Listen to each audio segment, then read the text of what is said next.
और एलएसजी को अब जिंदा कर दिया है। अब ये टॉप 4 में जा सकती है टीम अंकिता, मुझे ऐसा लगता है। बिल्कुल, टॉप 4 के लिए रेस जो है वो थोड़ी सी आसान इसलिए भी हो जाती है मोनू, क्योंकि स्टॉइनिस अभी तक जो जितने भी मैचेस हुए सबसे ज्यादा रन बनाए स्टॉइनिस ने। 224 रन की नाबाद पारी खेली, 63 बॉल पे 13 चौके और 6 छक्के, स्ट्राइक रेट 196 के ज्यादा का था। और क्या गजब की पारी खेली। एक वक्त लग रहा था कि जब विकेट्स गिर रहे थे और उस वक्त जब निकोलस पूरन भी साथ थे, जब विकेट गिरता है तो ऐसा लगता है मोनू की शायद ये मैच जो है वो हाथ से निकल जाएगा। दीपक हुडा है उसके बाद, दोनों की पार्टनरशिप थोड़ी सी अच्छी रही थी, लेकिन फिर भी जब बात आती है चेन्नई की तो डर रहता है कि विकेट के पीछे एक ऐसा खिलाड़ी है जो कि मैच का रुख बदल सकता है। तो आज एमएस धोनी विकेट के पीछे थे, 4 बॉल पे 3 रन चाहिए, आई थिंक 2 रन चाहिए थे, लेकिन वही होता है ना, डर रहता है चेन्नई के सामने जब भी किसी भी टीम का मैच होता है। और जब लखनऊ की बात आती है तो लखनऊ के पास हमने कहा था कि यहाँ पर गेंदबाजी थोड़ी सी वीक नजर आई थी, क्योंकि मयंक यादव नहीं है इस टीम में। पहले भी हमने बात करी मोनू, और आज के प्री मैच शो में भी हम बात कर रहे थे कि मयंक यादव का ना होना क्या लखनऊ के लिए वीक पॉइंट हो जाएगा।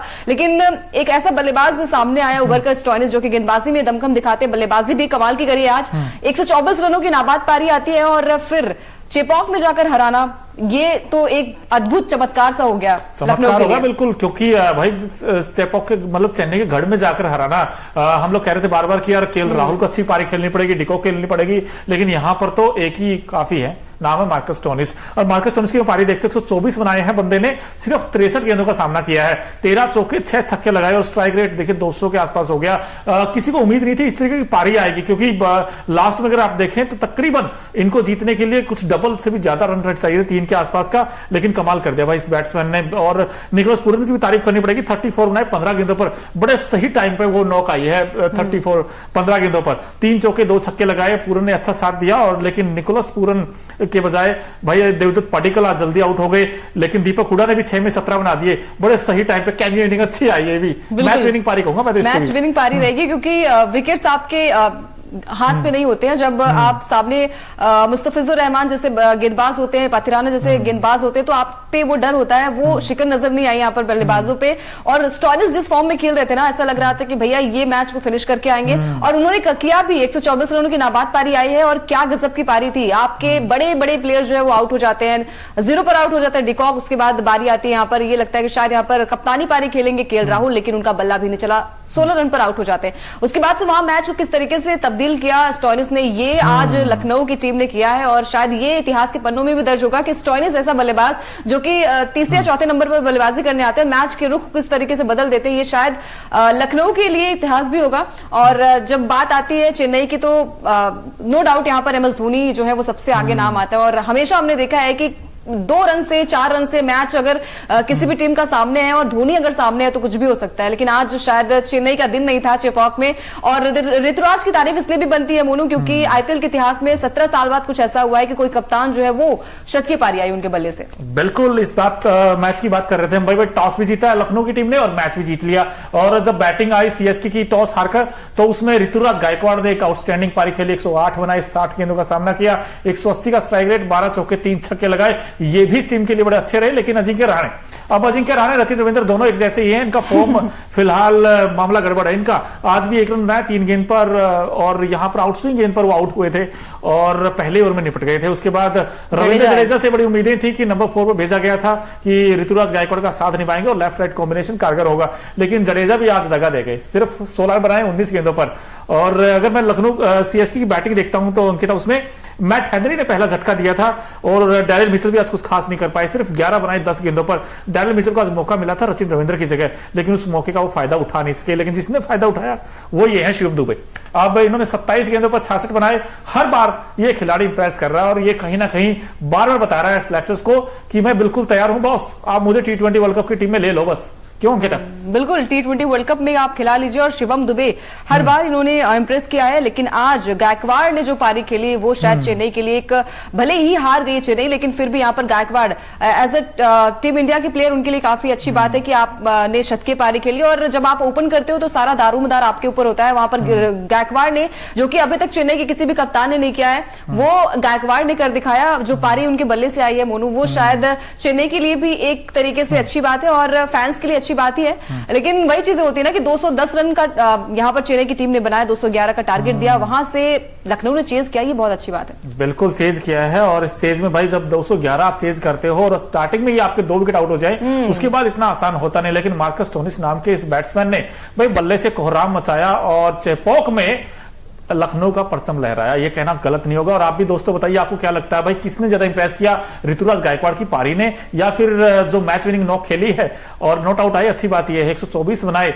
मार्कस स्टोनिस ने, और इस जीत के हीरो कौन कौन है वो भी आप बता दीजिए। लेकिन मुझे ऐसा लगता है अंकिता, कहीं ना कहीं अभी भी एलएसजी में ना वो मयंक यादव कमी खली है। 210 बना गया था सीएसके के सामने, अगर मयंक यादव होता तो मेरा मानना यह था कि हो सकता है कि कम टोटल पे रोक देते। लेकिन मैं एलएसजी की बैटिंग देखता हूं तो भाई एलएसजी की बैटिंग में जो देखा जाए क्विंटन डिकॉक, अब डिकॉक से बड़ी उम्मीदें रहती, लेकिन डिकॉक आज जल्दी आउट हो गए यार, खाता भी नहीं खोल पाया। आज तो 3 गेंदों का सामना किया और दीपक चाहर की गेंद पर क्लीन बोल्ड आउट हो गए। उसके अलावा केएल राहुल सस्ते में आउट हो गए, 16 रन बनाए, सिर्फ 14 गेंदों का सामना किया। और फिर उसके बाद मार्कस स्टोनिस बैटिंग करने आए। लेकिन देवदत्त पडिक्कल का क्या किया जाए यार, देवदत्त पडिक्कल के रन नहीं आ रहे हैं, इस आईपीएल बहुत ही फीका गया है। बार बार सोचते हैं कि यार, उम्मीदें लगाते हैं कि यार पडिक्कल आएंगे और कुछ ना कुछ तो करके जाएंगे, लेकिन आज भी फ्लॉप ही हुए यार, 19 में 13 बनाए हैं। और इसके अलावा भाई देखा जाए तो मैट हेनरी ने बड़ी अच्छी गेंदबाजी की, 4 ओवर में 28 रन दिए और 1 विकेट्स भी लिया, और पहला विकेट लिया था वो जो दूसरी या तीसरी गेंद थी आई थिंक, जिसपे कि अजिंक्य रहाणे थोड़ा सा कहते ना ड्राइव लगाने गए और फिर आउटसाइड एज लगा था और बड़ा अच्छा कैच पकड़ा। ये बड़े महंगे साबित रहे और मोहसिन खान 4 में 50 दे गए, विकेट एक ही मिला अंकिता। ये कहीं ना कहीं कंसर्न है एलएसजी की गेंदबाजी में। बिल्कुल कंसर्न तो रहेगा मोनू, लेकिन आपकी जीत के बाद आपके जो हार के चर्चे हैं वो थोड़े से कम हो जाते हैं। तो आज लखनऊ की जीत हुई है और इस जीत के साथ ही पॉइंट्स टेबल पर भी थोड़ा सा असर हुआ है। यहाँ पर लखनऊ की टीम थोड़ी सी ऊपर चली गई है। आपने ठीक कहा, मेरे हार के चर्चे थोड़े कम हो गए आज, क्योंकि मैं जिसको भी प्रेडिक्ट करता था वो टीम यार, जैसे मैंने बोल दिया कि सीएसके जीतेगी तो एलएसजी, उल्टा हो रहा था सब कुछ। तो आज कम से कम लाज बचाई है मार्कस स्टोनिस, ना सिर्फ लखनऊ की बल्कि मेरी बचाई यार, क्योंकि नहीं, आई थिंक हम प्री मैच में बात कर रहे थे, हम दोनों ही लखनऊ के साथ जा रहे थे सामने, क्योंकि मयंक यादव कंसर्न थे कि मयंक यादव नहीं खेलेंगे तो शायद थोड़ी सी कमी खलेगी यहाँ पर। पिटाई तो गेंदबाजों को हुई है, लेकिन फिर वही चीजें होती है ना कि आपकी जो हार रहती है ना, जीत रहती है, सॉरी जीत होती है, अगर आप जीत गए वो मैच तो सारी चीजें वो है वो दब जाती है। तो आज लखनऊ के साथ यही हुआ। स्टोनिस की जो कमाल की पारी रही है, तो आपकी कई सारी चीजें जो आपकी कमियां होती है वो सारी दब गई है, लेकिन फिर भी इसमें चर्चा की बात होगी। लेकिन अब जीत हो गई है लखनऊ की। मोनू, तो क्या लग रहा है आपको, प्लेऑफ के लिए थोड़ी सी उम्मीदें जग गई हैं इनकी? बिल्कुल उम्मीदें जग गई। अब टॉप फॉर्म में भी आगे वैसे टीम मैच जीतकर, लेकिन फिर भी भाई टॉप फॉर्म में भी अभी भी आगे भी इनको कंसिस्टेंट परफॉर्म करना पड़ेगा। और आपने कहा कि वो पारियां दब जाती, लेकिन हम नहीं दबने देते भाई, क्योंकि आज का मैच बड़ा शानदार था। और इस मैच में हमने भाई मार्कस स्टोनिस का तूफान देखा बल्ले से, ऋतुराज गायकवाड़ की पारी देखी और बहुत कुछ देखा। लेकिन जो हमारा खास सेगमेंट है, Okinawa effective player of the match कौन है, क्योंकि ओकिनावा स्कूटी कॉस्ट इफेक्टिव तो है ही है, माइलेज बड़ा अच्छा देती है, तो इस पारी ने वाकई बड़ा माइलेज दिया है। दिखाई देते हैं आपको भाई Okinawa effective player of the match कौन है। ये देखिए जनाब, भले ही टीम हारी हो लेकिन captain leading from the front, हम हमेशा कहते हैं। और आज 108 बनाए, ये भी नॉट आउट आए, लेकिन भाई मैच नहीं जीता पाए। 60 गेंदों पर 108 बनाए, 180 का स्ट्राइक रेट, 12 चौके 3 छक्के।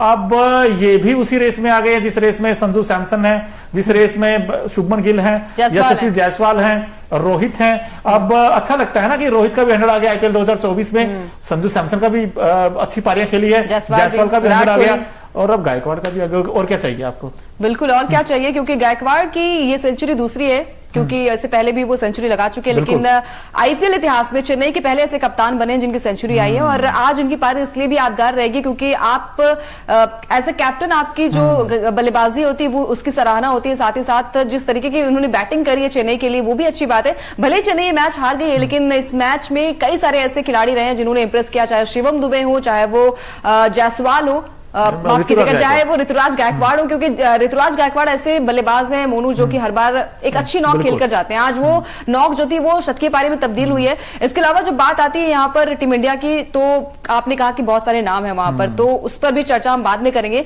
लेकिन आज आपको किसकी पारी ज्यादा अच्छी लगी, स्टोनिस की या फिर गायकवाड़ की? यार मुझे तो दोनों की अच्छी लगी, लेकिन अगर मुझसे पर्सनली मैं बताऊंगा भाई मार्कस स्टोनिस ने बड़ा इंप्रेस किया, क्योंकि आप जब चेज करते हो तो चेज में देखिए जो बैट्समैन अच्छा खेलता है उसकी तारीफ होगी नो डाउट। और मैच फिनिश करके बड़ा रन चेज करना, मैच फिनिश करके अच्छी बात ये, क्योंकि बटलर की पारी हमने इसलिए अच्छी लगी थी क्योंकि वो मैच फिनिश करके आए थे। अब रोहित ने 100 जरूर बनाया था लेकिन वो मैच जिता नहीं पाए थे, लेकिन यहां पर मार्कस स्टोनिस ने वो काम कर दिया, उन्होंने मैच जिता दिया। भाई हमने इस मैच में बहुत सारी चीजें ऐसी भी देखी कुछ फैंस भी आए थे बहुत सारे।